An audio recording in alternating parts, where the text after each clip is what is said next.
Povod za naše druženje, za razgovor u studiju RUF televizije jeste današnji događaj u Petrovcu na Mlavi, veoma lepi human gest u sportskom pogledu. Naime, danas jeste održan prvi memorialni kup mlavskih heroja. Organizatori ovde jesu sa nama kao i njihovi gosti. Govorimo o 5 nastradalih policajaca iz policijske stanice Petrovac za vreme obavljanja službenih dužnosti u prethodnim godinama. Prvo njihovo imena trebamo reći: Slađan Milosavljević, Momir Blagović, Saša Antić, Milan Tenić i Vlastimir Kostić. Na ovaj način njihove kolege iz Petrovca i širom Srbije im odaju poštu, ali kao što život uvijek ide dalje, nastavljamo sa našim razgovorom upravo na ovu temu, ali i na temu rada sindikata srpske policije. Pre svega želimo da vam predstavimo našeg gosta Gliša Vidovića, predsjednika sindikata srpske policije. Dobrodošli. Bolje vas naš. Sa nama je i Nenad Ljubišić, predsjednik sindikalne grupe Novi Sad, sindikata srpske policije. Dobrodošli. Hvala. I zaslužna osoba za gostovanje večeras svih naših sagovornika, gospodin iz Petrovca na Mlavi, predsjednik sindikalne grupe Petrovac na Mlavi, sindikata srpske policije, Jovica Savić. Da. Dobrodošli i vama, naravno. Bolje vas našli. I jedno lepo vreme nas očekuje sada. Kako se osjećate posle ove današnje aktivnosti? Evo, prvo pitaćemo gosta. Mogu reći kao predsjednik sindikata da sam vrlo zadovoljan da je pod okriljem naše organizacije, da je danas učinjen human gest, da smo se sjetili naših kolega koje je naša služba zaboravila, koji su nastradali obavljajući svoje poslove u službi građana. Danas smo imali jedno fantastično druženje, održali smo pomen, imali smo sportsko nadmetanje, imali smo, da kažemo, iz cijele Srbije ekipe koje su došle u čast nastradalih kolega, da kažemo, iz Užica, iz Valjeva, iz Subotice, Novog Sada, Pančeva, Vranja, Leskovca. Imalo još, sad ne mogu, baš se izostaviti još koje, ali bilo još, mislim 14 ekipa da je bilo. Ali u narednom periodu radit ćemo i trudit ćemo se da bude ovo manifestacija koja će biti tradicionalna i do godine očekujem bar jedno 30 do 40 ekipa. Nadmetanje u malom fudbalu, gospodin Jovica Savić, malo pre pomenuti, je veoma zaslužan što se ovo realizovalo u Petrovcu na Mlavi. Pomenuli smo nastradale kolege na početku. Vaše mišljenje, kako je sve proteklo? Kome biste zahvalili za podršku? Pa ovako, prvo bih se zahvalio centrali sindikata srpske policije, predsjedniku Gliši. Ujedno u celoj toj priči imali smo kompletnu podršku cele strukture sindikata, kao i podršku svih ostalih sindikalnih grupa, što nam je dalo neku podršku da istrajemo u svemu. Znate kako teško je vreme, teško se živi, bilo šta da se organizuje, to je i trošak i sve. Mi smo uz pomoć nekih naših sredstava stegli se, organizovali, a kako smo organizovali, to neka drugi pričaju. Ja mislim da smo ispunili zadatak, održali smo taj turnir Kup mlavskih heroja 2011. Smatram da smo jednostavno, to je bila naša dužnost. Dužnost da jednostavno damo, kako da kažem, dužnost nam je bila da otrgnemo od zaborava te naše nastradale kolege. Jednostavno, i mi iskreno se nadam da ovakvih povoda neće biti više u našoj policiji, da će da dođe neko normalno vreme. Da se takvi slučajevi stradanja policijskih službenika i maltretiranja i ostalo. To su ratne godine, 98. 99. Da, to su obično Kosovo. Nešto najviše nastradalih su bile na Kosovu. Nešto što se zaboravlja, ali evo vi pokrećete i tradicionalni turnir. Tako, ja bih samo zamolio režiju da imamo priliku da vidimo i slikom. Turnir je održan u sportskom centru Petrovac na Mlavi, pa ćemo i slikom biti ukratko na turniru. Imamo, evo, upravo kako je izgledalo današnje sportsko druženje. Odakle sve jesu došle ekipe i možda da čujemo na kraju o rezultatu, ako je to bitno. Pa jest, ekipe su, kao što je rekao predsjednik sindikata Glišo, ekipe su došli iz cele Srbije, od Subotice, Beograda, Pančeva, Novog Sada, Užica, Valjeva, Leskovca. Znači, jedan gest stvarno kolega i podrška je bila stvarno velika. Ovako, prvo mesto. Znači, da počnemo od prvog mesta. Prvo mesto je osvojila ekipa sindikalna grupa Panč. Znači, drugo mesto je osvojila sindikalna grupa Užice. Treće mesto je osvojila sindikalna grupa Petrovac na Mlavi. Četvrto mesto je osvojila sindikalna grupa iz Leskovca. Znači, vas samo očekuju još bolje rezultati u narednim godinama. Na pozitivan odjek je ovo u gradu upravo naišlo. Hvala vam zato što ste htjeli da ovako nešto predstavite i našim gledalcima u razgovoru u studiju. Ja bih zahvalio režiji na upravo prikazanim kadrima. Vidimo ovdje i da je sve bilo baš onako sportski.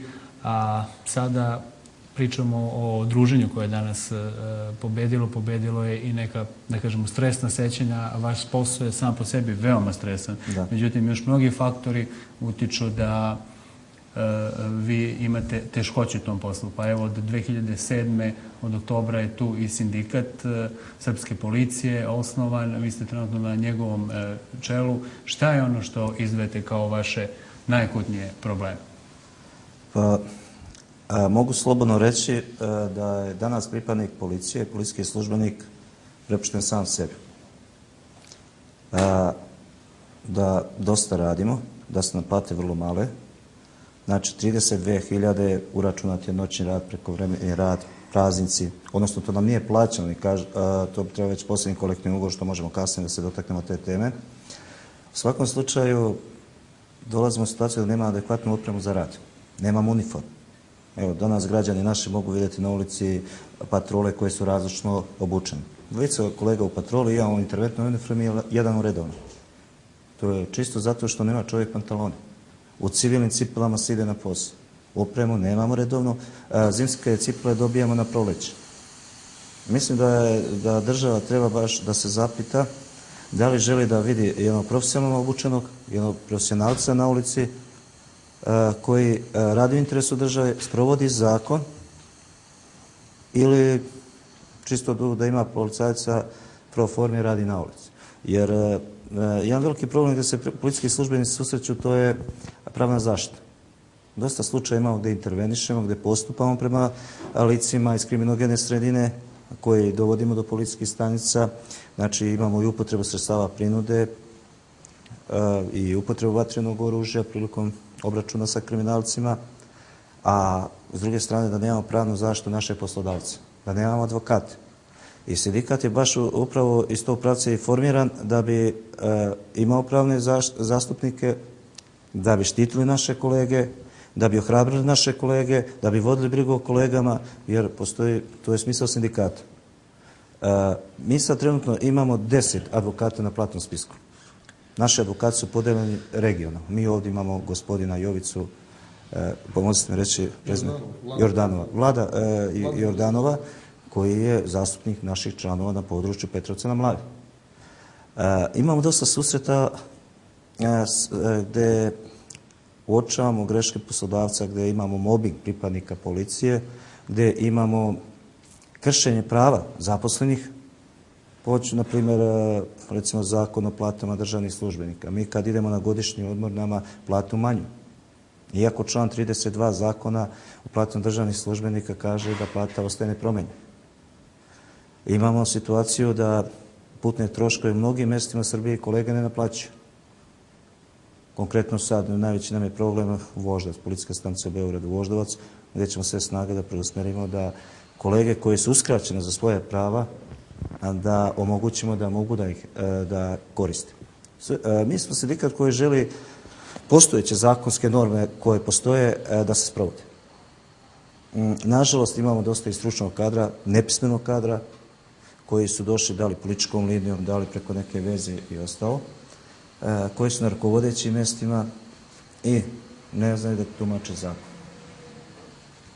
Nažalost, mi smo prinuđeni da napravimo jedan obrambeni mehanizam da pripadnika koji ima malu platu, koji ima životnu egzistenciju ugroženu, koji mora da bude na ulici i profesor, i pravnik, i poznavalac borilačkih veština, da kažem, i da postupa, a s druge strane satisfakciju neku u vidu plate nema, jer smo najmanje plaćeni državni službenici u Srbiji. Pomenuli ste kolektivni ugovor 24. marta ove godine donet. Kakav je vaš komentar na njega? Ima jedna izreka, naš narod kaže, ne lepše magače do zelene trave. Konkretno, potpisane su da se plaća noćni rad, prekovremeni rad, rad na državne praznike. Međutim, taj kolektivni ugovor je stupio na snagu 24. marta, a još se ne primenjuje. Znači, taj član, konkretno 27, govori o tome da nam plate noćni, prekovremeni državne praznike, što policija do sada nije imala. Međutim, opet postoji jedna klauzula u prelazne i završne odredbe tog kolektivnog ugovora u članu 88, gde kaže da taj član stupiti na snagu tek kad bude rebalans budžeta 2011. godine i izmenom člana 147 Zakona o policiji. Ja sam u specijalnoj okolnosti u radnoj grupi za izmenu i dopunu Zakona o policiji. Ako vam kažem činjenicu da već poslodavac opstruiše rad, ministarstvo, konkretno mislim na MUP, da 2 mjeseca mi već nismo imali radni sastanak. A bilo je predviđeno kad je formirana radna grupa po rešenju gospodina ministra Dačića da ćemo, u načelu imali smo tu predstavu da ćemo do juna mjeseca da odradimo sve, da izađe pred Skupštinu pripremljen nacrt zakona. Imamo još problem u tom zakonu što je vrlo bitno za policijske službenike, što građani mi ne znaju, da član 168 Zakon o policiji kaže ako se pokrene krivična prijava, ako nastupi bezbednosna smetnja sa kojom policijski službenik ne bi zasnovao radni odnos, nastupio je uslov za prestanak radnog odnosa. Bukvalno, ja kao policajac nisam mogao da konkurišem, da budem zaposlen u ministarstvu ako se vodi krivični postupak protiv mene. Sada je učestala pojava protiv policajaca da se pokreću krivični postupci. Da li je za saobraćajku, da li je kućna svađa, da li nasilje porod, bilo šta. I onda sam načelnik po svojoj volji može da kaže, predlažem da dobije rešenje da potpiše se raskid radnog odnosa. I šta dešava? Mi smo nesigurni na ulici, ne smijemo da intervenišemo, ne smijemo da ulazimo u duel, jer nema ko da stoji iza nas. Stvarno, ja, mojim kolegama, ja radim i u patrolama i idem po intervencijama, savjetujemo, mi uvek gledamo da intervenišemo po pozivu, da što pre, jer smo pre svega u službi građana. S druge strane, retko sad možete primetiti koju patrolu u gradu da zaustavi vrši kontrolu vozila i ostalo. Zašto? Zato što ga posle boli glava. Nema više samo inicijative u policiji. Očekivane promene u zakonu kada krenete sa radom i kada radna grupa počne da izvršava svoj cilj, za koliko vremena mogu nastupiti? Pa, iskreno da kažem, mi smo dosta prešli materije nekih 60% Zakona o policiji.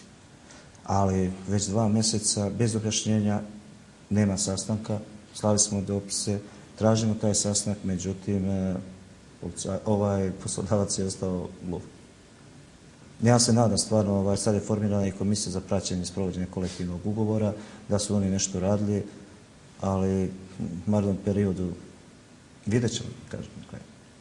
Gospodin Nenad Ljubičić, predsjednik sindikalne grupe Novi Sad, bi mogao da nam odgovori na pitanje kako to izgleda u Novom Sadu. Ovi problemi, kako se baš reflektuju na rad vas, vaših kolega? Da li je veća sredina nešto lakša u nekom materijalnom smislu za rad ili otežavajuća? Pa ja bih se samo nadovezao na izlaganje malo pre kolege Vidovića. Situacija u Ministarstvu unutrašnjih poslova na globalnom nivou je katastrofalna, bez obzira na sredinu i bez obzira na bilo koji grad u Srbiji. S onim problemima s kojima se susreću naše kolege u Beogradu, Boru, Požarevcu, Vranju, susreću se i kolege u Novom Sadu. Malo pre je kolega rekao da je postalo opšte poznato da policijski službenici prilikom obavljanja svojih redovnih poslova i zadataka nemaju pravnu pomoć. Na izvršenje službenih zadataka dolaze u uniformi koji sami sebi šiju, kupuju opremu za rad neretko kupuju tonere, štampače, papire da bi otkucali izveštaj. Sve to, na sve te probleme policijski službenici trpe i bahatost pojedinih starešina. U Ministarstvu unutrašnjih poslova postoji jedan deo dosta dobrih, edukovanih i školovanih starešina, ali postoji onaj starešinski kadar koji je dosta bahat i bezobrazan, da tako kažem, koji zloupotrebljava ovu sadašnju situaciju u Ministarstvu unutrašnjih poslova i ponaša se tako kako se ponaša. Tako da neretko imamo slučajeva da se policijskom službeniku umanjuje koeficijent plate. Šalju se na disciplinske sudove. Te disciplinske prijave su često neosnovane i vrlo često dobijamo odbačaj tih disciplinskih prijava. Veliki je primjer, recimo i u Novom Sadu, da policijski službenik bude premešten s jednog na drugo radno mesto bez pravosnažnosti rešenja. A svi znamo da se rešenje ne može izvršiti dok taj pravni neki lek i pravni tok ne prođe. Tako da, čisto bi onako rekao samo u globalu, da su problemi svuda isti i da je veoma teško danas biti policijski službenik ove države. Koliko vremena se već nalazite na poziciju u sindikatu na kojoj ste trenutno? Ja sam u Sindikatu srpske policije kao član postao novembra mjeseca 2009. a na ovoj poziciji predsjednika sindikalne grupe od 26. januara 2010. pa sve do danas. Kako izgleda vaš rad u tom pogledu? Sa kojim vremenskim zadacima se vi susrećete, koliko vremena odvete za to i koji su najčešći problemi koje vi procesuirate i na koje obraćate pažnju? Pa, evo, znači kako je tako loše stanje u MUP-u, tako isto Ministarstvo unutrašnjih poslova, to jest Vlada Republike Srbije koja je naš poslodavac po zakonu o radu i drugim pravnim propisima ove zemlje dužna je da obezbedi sredstva i uslove za rad sindikata. To naš poslodavac, Ministarstvo unutrašnjih poslova, ne radi iz ovog ili iz onog razloga, ali ne radi. Tako da je veoma teško i veoma je otežavajuće boriti se i stati u zaštitu svojih kolega. Jer Ministarstvo unutrašnjih poslova je uvek gluvo na bilo koji dopis, na bilo koju reakciju. Tako da se susrećemo da podnosimo pritužbe na rad policijskih službenika, to jest određenog broja dela starešina, sektor unutrašnje kontrole ili bude gluv, da tako kažem figurativno, ili uopšte ne odgovori ili ne sprovede istragu ili kada navodno sprovede istragu, ti odgovori su uglavnom negativni po podnosioce tih pritužbi. Inače, svaka sindikalna borba je teška i naporna i zahteva dosta odricanja i dosta vremena, ali eto, mi smo tu, zato smo se opredelili i mogu reći da se bitke i dalje vode, a da rat i dalje nije izgubljen i da smo tu. I uvek ćemo biti tu da zaštitimo prava naših kolega. Glišo Vidović, predsjednik Sindikata srpske policije, će nam sada odgovoriti, vjerujemo, na jedno pitanje vezano za samu obimnost sindikata. Koliko je trenutno članova? Da li je cijela teritorija pokrivena? Pa, imamo sad trenutno oko 5000 članova. A pokrili smo cijelu teritoriju Srbije. Ima gradova još koji nas nema, jesmo mlad sindikat. Ali radim jedna činjenica za rad od oktobra mjeseca kad smo registrovani. Sindikačka skupština bila 20. jula 2007. godine kada smo dobili rješenje što smo predali papire, dobili rješenje za rad i krenuli. Od 12 ljudi sad imamo 5000 ljudi. Transparentan nam je rad na pravnoj zaštiti i dosta polažemo na edukaciji naših članova, naših sindikalaca. Gledamo naš sindikalac, predstavnik sindikalne grupe, kad se pojavi pred poslodavcem, pred svojim starešinom nekoj lokalnoj policijskoj stanici, da zna zakon, da zna članove, da zna o čemu priča. Da se pojavi komandire, taj član, taj, nije u redu. I preko pisanice dosta radimo, da imamo trag. Što reče kolega Ljubišić, dosta bahatosti ima. Mnogi poistovećuju svoju službu kao privatnu svojinu. I imamo prije mene žao što se nisam spremao za današnju emisiju, što sam, došao sam zbog sportskih dešavanja danas, ali bit će prilike gdje mogu i da dokumentujem javno mnogim papirima.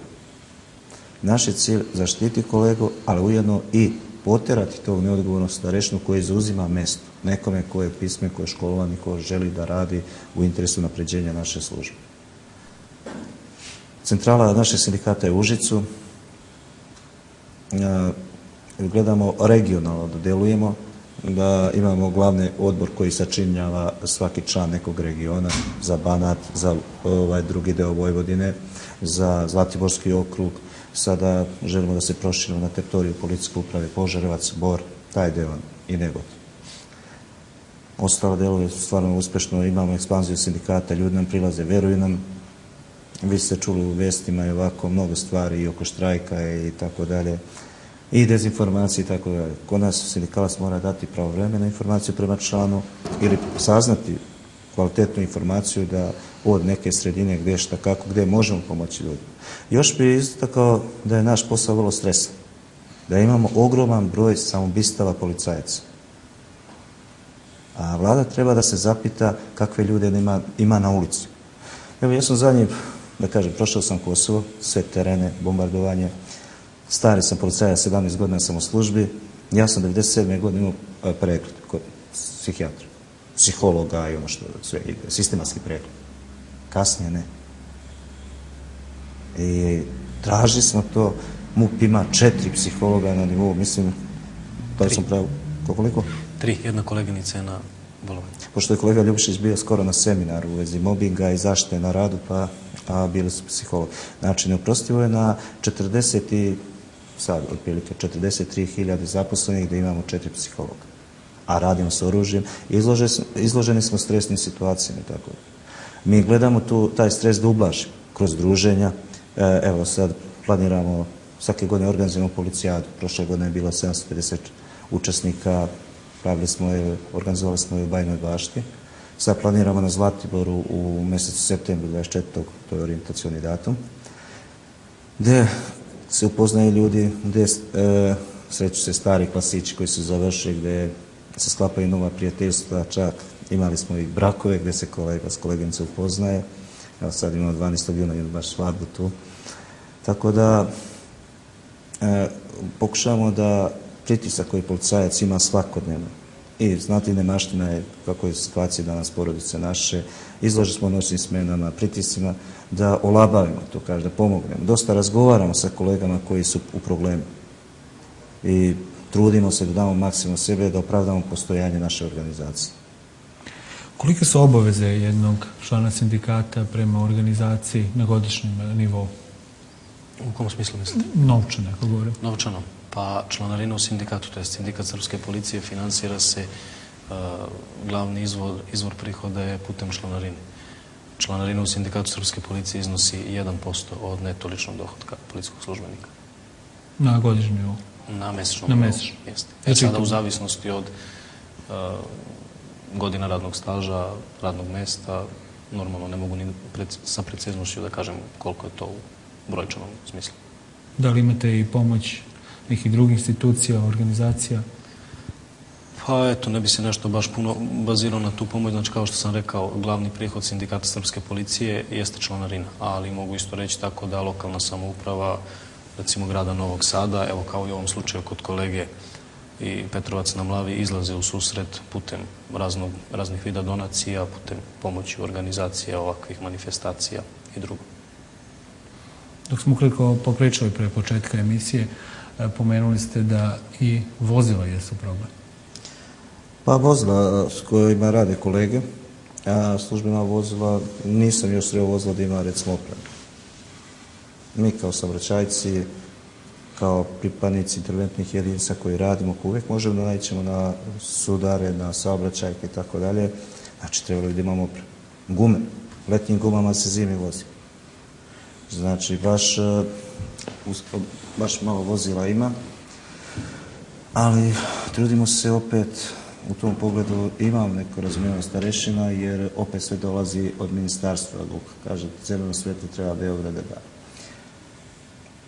Što se toga bi još malo, ovo kada je kolega Ljubišić rekao u vezi članarine i ostalo. Mi našim članom, pored toga, pravne pomoći omogućujemo ili novčane pomoći u vidu zdravlja, rođenja deteta, smrtne slučaje, bolesti. Imali smo slučaj koleginica koja je reumatski artritis imala.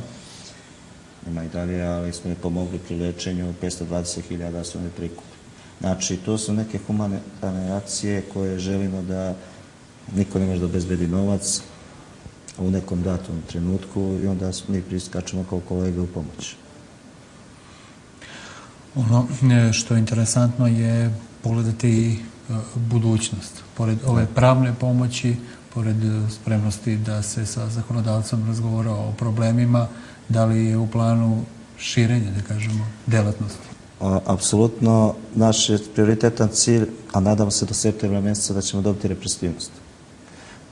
Imamo 2 reprezentativna sindikata koji već deluju u ministarstvu i koji su potpisali kolektivni ugovor koji je skandalozan. Rekao sam malo pre, mnoge odredbe, sve, bit će ako bude.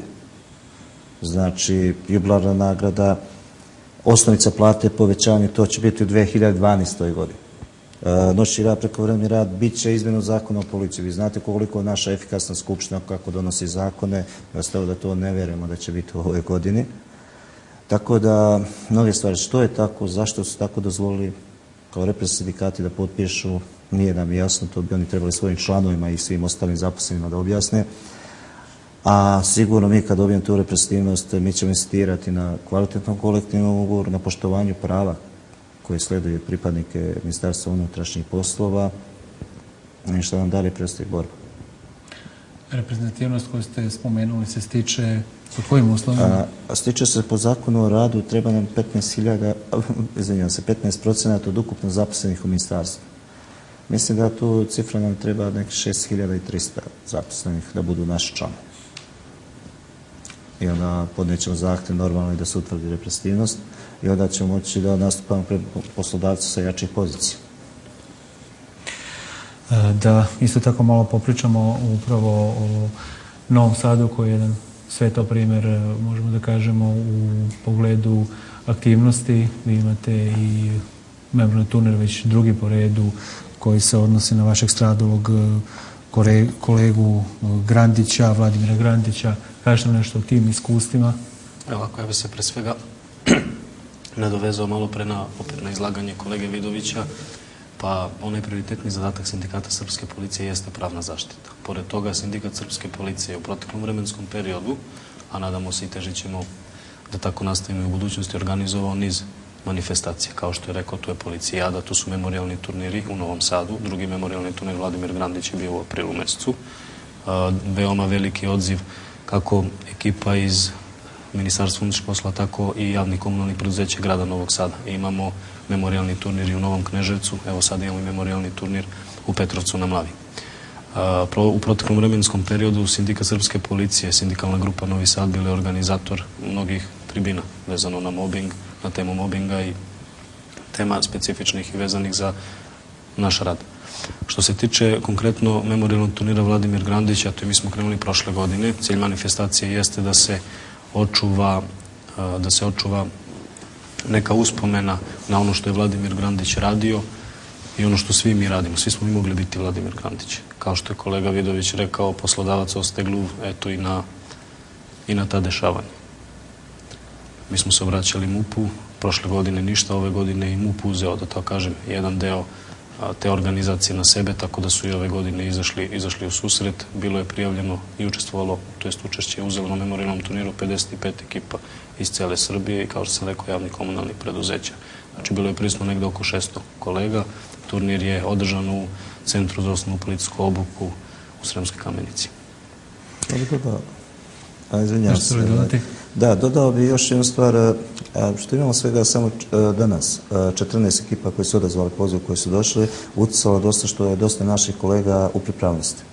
Znate, ovo dešavanje najnovije što se tiče hapšenja Ratka Mladića je izazvalo to da imamo naše kolege koje nisu mogli doći jer su u pripravnosti zbog eventualnog obavljanja nekih svojih zadataka. Tako, imali smo najavljeni neke 25 ekipa, međutim, nažalost, nisu mogli doći. Imamo još vremena za ovu emisiju i u vašem poslu kako se stres i relaksirajući teme stalno prožimaju. Malo smo o sportu, o lepoj strani službe. Da se vratimo ipak na one probleme koji vas muče i možda njihovo rešavanje u nastupajućem periodu. Da li jedinstveni, da li u saradnji sa ostalim sindikatima, ostale dva, možete učiniti nešto? Vi ste izdali određeno nezadovoljstvo vezano za njihove stave u pogledu kolektivnog ugovora. Imali dodirni tačka gde se rađete? Nažalost, sindikalna scena je loš su odnosi u Srbiji. Primjer, imali smo, sjećate se, dešavanja oko novembarskog štrajka, što smo bili imali najavu štrajka. Mi smo htjeli da uđemo u štrajk, svi zajedno, međutim, postignut je dogovor sa ministrom Ivicom Dačićem prihvaćen je dogovor, sprovodio se dogovor, da bi kolege iz nezavisnog sindikata sami izašli iz udruženog sindikata i krenuli sami neki svoj štrajk da vodi.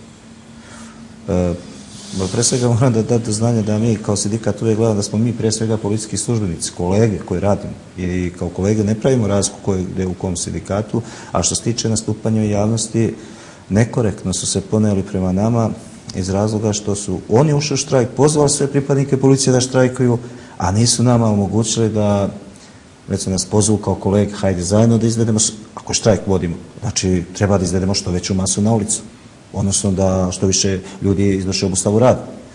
Međutim, to je neki, po meni, znači taj štrajk imao pozadnu, rezultate nikakve nismo imali toga štrajka, jer da, nismo ušli u taj štrajk zato što nismo imali predstavnika u svom štrajkačkom odboru, nismo imali predstavnika u pregovaračkom timu. Oni su prijavili po zakonu o štrajku štrajk, mi da pozovemo 5000 ljudi u štrajk, a da nemamo kontrolu na tim ljudima, to jeste da postupaju, odbiće neke zadatke, uspostavlja se minimum procesa rada. Ipak mi kao rukovodstvo sindikata imamo tu odgovornost da zaštitimo te ljude, da brinemo o njihovoj egzistenciji i da ne bi prekršili zakon. Znači, džaba je ikakav štrajk i bilo šta ako neko ostane bez posla. Iskreno, a ok, ako neko otpusti, poslodavac otpusti radnika, odnosno ko je štrajkovo, mislim, iz hira. Ali kolega ne smije da odbije zadatak ako ima teška saobraćajna nesreća, ne znam šta, ona mora da odane zadatak. Ne smije u šalteri 100% da ne rade, hitni su isprave i ostali ljudi putuju po inostranstvu. Znači, građani ako štrajkujemo ne smiju da trpe. Može da se osjeti, ali znači šta je hitno, šta nije. Mi želimo da u stupajućem periodu bude što manje potrebe za štrajkovanjem i da se za pregovaračkim stolom rešavaju svi problemi. Evo, pri samom smo kraju da vas zamolimo, dakle, čelni čovjek sindikata Srpske policije, Glišo Vidović, za jednu poruku kolegama. Pa poručujem i kolegama da malo više podignu sve što se tiče sindikata. Da shvate ako su član, ima nažalost mnogo kolega koji ne znaju u kom su sindikatu. Ako su u nekom sindikatu, da znaju u kom sindikatu, što očekuju sindikata i da se obrate tom sindikatu. Ipak, kroz sindikat se samo nešto može postići. A oni, na osnovu rada raznih sindikata, neka vide koji je po volji njihove. Sa nama je bio i Nenad Ljubišić, predsjednik sindikalne grupe Novi Sad, sindikata Srpske policije. Eto, od vas poruka kolegama ovde u Vraničanskom okrugu i svuda u celoj Srbiji gdje se i prate naš program. Pa ja sam malo pre rekao, sindikalna borba je dugotrajna, mukotrpna, ne treba stajati, treba se boriti i nadamo se, kao svuda u svetu, težimo ka Evropi, da ćemo se izboriti za ostvarivanje svojih prava. Osobi koji trebamo da zahvalimo za vaše večerašnje gostovanje, a pre svega za jedan veliki poklon gradu i doprinos pomeranju granica ljudskosti u našoj sredini do Petrovcu. Na Mlavi je gospodin Jovica Savić, predsjednik sindikalne grupe Petrovac na Mlavi, sindikata Srpske policije. Njemu da samo damo na kraju završnu reč u smislu da se ostane na kup mlavskih heroja, na njegovo očekivanje, ponovo da se vratimo to posle današnjeg dana za nastupajuće godine. Pa ovako, ja bih ovom prilikom htio da se zahvalim znači celom sportskom savezu Petrovca koji je pomogao, znači fudbalskom savezu Petrovca, znači htio bih da se zahvalim i određenim donatorima koji su pomogli svojim donacijama održavanja ovog turnira. Isto tako htio bih da se zahvalim svim ekipama koji su došli u ovom teškom vremenu. Znači, znači svima bih htio da se zahvalim. Ja mislim, neću da pričam iz mog ugla kakav je turnir bio, neka to drugi priče. A nadam se da svako teži da, znači svake godine bude bolji i bolji. Pozivam iste ekipe još više, znači iz cele Srbije za sljedeću godinu. I to bi to bilo. Hvala vam zato što ste bili gosti razgovora u studiju naše medijske kuće. Dragi gledaoci, pratili ste temu koja je imala priliku da vam predstavi prvi klub mladskih heroja, turnir u malom fudbalu.